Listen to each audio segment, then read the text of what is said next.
салом бинандаи азиз, хиромон бақозода ҳастам ва дар барномаи хабари имрӯз шуморо аз студияи радиои озодӣ аз Прага ҳамроҳӣ мекунам. Дар ибтидо нигоҳе ба сархати чанде аз хабарҳо. намояндагони Тоҷикистону Қирғизистон дар Исфара дар бораи пешгирӣ аз такрори муноқишаву низо дар Марс гуфтугӯ карданд. аз ҷанги Русия дар Украина тақрибан 50 рӯз гузашт. сару садо дар бораи ҷиноятҳои ҷангӣ ва ҳадаф гирифтани мардуми осоишта зиёдтар мешавад.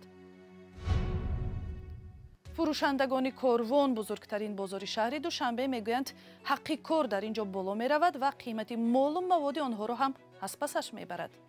мо меспоридем аввал хоб 4 сомон, хоб озир 2,5 сом зиёд шуд 6,5.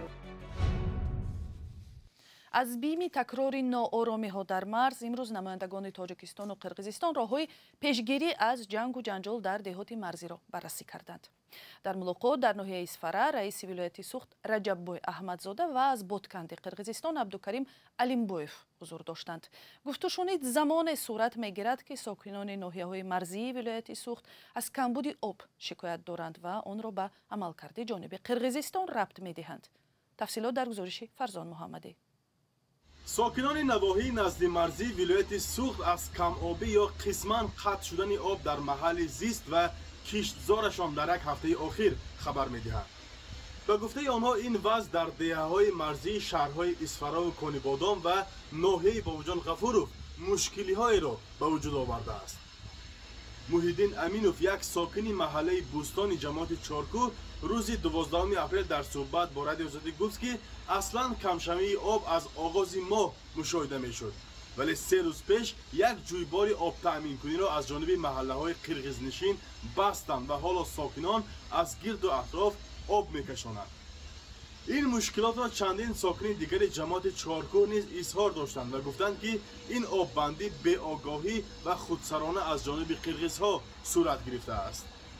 аз ҷамоати Чоркӯ дар тасдиқи ин хабар гуфтанд ки бастани оби ҷониби Қирғизистон дасти кам 4 маҳаллаи ин ҷамоатро беоби ошомиданӣ гузоштааст.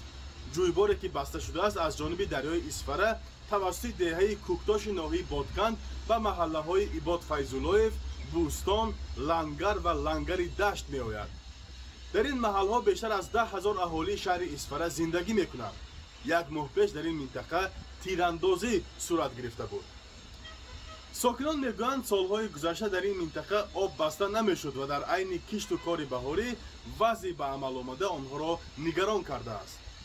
Шукурхон Насриев, раиси ҷамоати Чоркӯ ва дигар масъулони идораи оби Исфара мегӯянд пас аз мулоқоти раҳбарони вилоятӣ қарор аст ба зудӣ дар сатҳи ҷамоату ноҳияҳо ҳам ин масъала баррасӣ гардад. айни чунин шикоят аз кишоварзони шаҳри Конибодон ҳам расидааст ки бинобар камобӣ шоливу дигар зироатҳояшон сӯхтаву нобуд шуда истодаанд. дар музокироти навбатии раисони Суғду Ботканд Раҷаббой Аҳмадзода ва Абдукарим Алимбоев имрӯз ҷонибҳо ба хулоса омаданд ки вобаста ба масъалаи истифода аз захираҳои обӣ дар сатҳи муовинони раиси вилоятҳо ва роҳбарони идораҳои обиёрии дутараф гурӯҳи корӣ ташкил шуда масъалаҳои мавҷуда дар ин самтро баррасӣ ва якҷо ҳал созанд. Фарзон Муҳаммадӣ, Радиои Озодӣ, шаҳри Хуҷанд. гурӯҳи соҳибкорони бозори калонтарини Душанбе аз боло рафтани ҳаққи иҷора дар корвон шикоят мекунанд. ба гуфтаи онҳо аз аввали моҳи апрел аз онҳо пардохти бештари тамоми хароҷоти вобаста ба ҳаққи кор дар корвон мисли иҷораву чекпулиро талаб мекунанд. маъмурияти корвон мегӯяд қиматҳои нав баъди таъмири бозор амал хоҳад кард. Шаҳлои Абдулло ва Алишер Зарифӣ баъди дидани вазъи бозори корвон ин гузоришро омода карданд. ҳаққи хароҷоти бозор ки аз ин соҳибкор мегиранд дар бозори корвон боло рафтааст. пардохти ҳаққи посбонҳо низ афзоиш ёфтааст. мо меспоридем аввал хоб 4 сомон, хоб озир 2,5 сом зиёд шуд 6,5. қаравулпули пеш чанд сомон медоден, озир чанд сом медоден? 5 сомон зиёд шудагӣ. бозори корвон феълан дар ҳоли бозсозӣ қарор дорад ва ба гуфтаи намояндагонаш 25% он таъмир шудааст. бархе аз тоҷирон бидуни суҳбатҳои видеоӣ аз гаронии нархи иҷораву андозҳо шикоят карданд. ба радиои озодӣ аз номи тоҷирон номае низ расид, ки дар он гуфта шудааст аз 1 апрели имсол нархи иҷораву хидматрасониҳои дигар гарон шудааст ва корашонро ба мушкилӣ пеш мебаранд. аммо дар бозори Корбон шикояти тоҷиронро беасос хонда гуфтанд, ки нархномаи нав баъди бозсозии бозор амалӣ хоҳад шуд. масъулини бозори Корбон мегӯянд дигаргунӣ дар пардохти чекпулии тоҷирон пас аз як санҷиши кумитаи андоз сурат гирифтааст ва гаронии ҳаққи посбонҳо ба онҳо бастагӣ надорад. ҳама нархномаи мо мувофиқа мегардад бо хадамоти зидди инҳисорӣ назди ҳукумати ҷумҳурии Тоҷикистон. бинобар ин тибқи нархномаҳои пештарое ки мувофиқа шудааст бо хадамоти мазкур аз 1 метри яъне мураббаъ бояд 1 сомонӣ чиптаи ҳамарӯза ситонида шавад. ин фақат аз соҳибонҳо ситонида мешавад. эродҳо аз байн гирифта шавад гуфтам мо тибқи нархномаи пештара нархнома яхел истодааст 1 сомон. намояндагони бозор гуфтанд бо таваҷҷӯҳ ба харҷҳое ки дар раванди азнавсозӣ бозор доштанд дар як соли ахир фаъолияти бозор ба зарар анҷом ёфтааст ва аз нигоҳи молӣ зарурат пайдо шудааст ки нархи хидматрасониҳоро гарон кунанд. тоҷирони бозори Корбон бар ин назаранд, ки ҳар дигаргунӣ дар нархномаҳои макони корияшон ба арзиши моли онҳо таъсир мегузорад. қабл аз оғози бозсозӣ бозори Корбон дар масоҳати 27 гектар доман паҳн карда буд ва тақрибан 8000 нафар дар он ҷо кор мекарданд. бозори мазкур ҳамчунин маҳалли аслии хариди ҳазорон тоҷири дигарест, ки аз ин ҷо ба ноҳияҳои атроф ва минтақаҳои дигари Тоҷикистон мол бурда мефурӯшанд.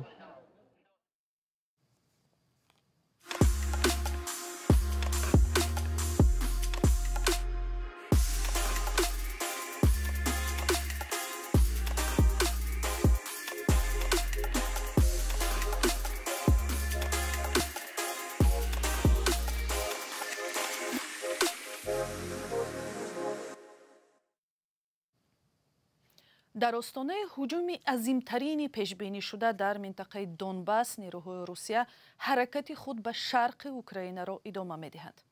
вазъ дар шаҳри соҳилии Мариупол хеле сангин гуфта мешавад. то ҳол аз кушта шудани ҳазорҳо сокини мулкӣ хабарҳо мерасад.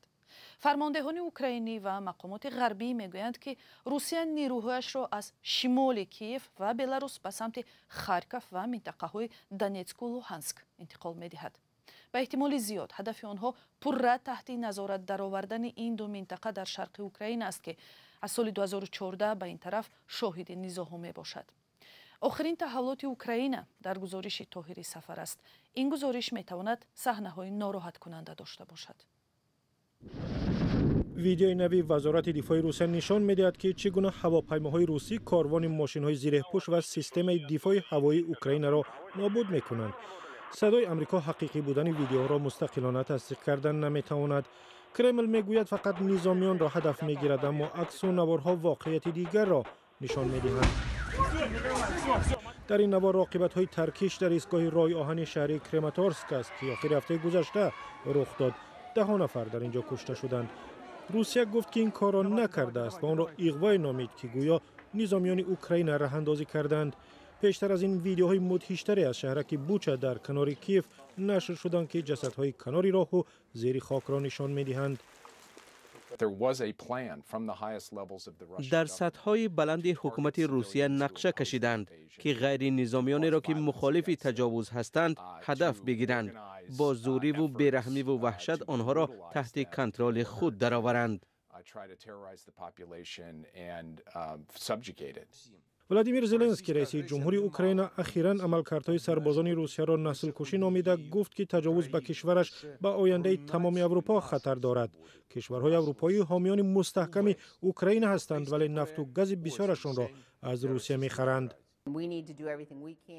мо бояд ҳамаи корро кунем, ки тавлиди дохилиро афзоиш диҳем ва дар таъмини онҳо ба қадри лозим кӯмак кунем.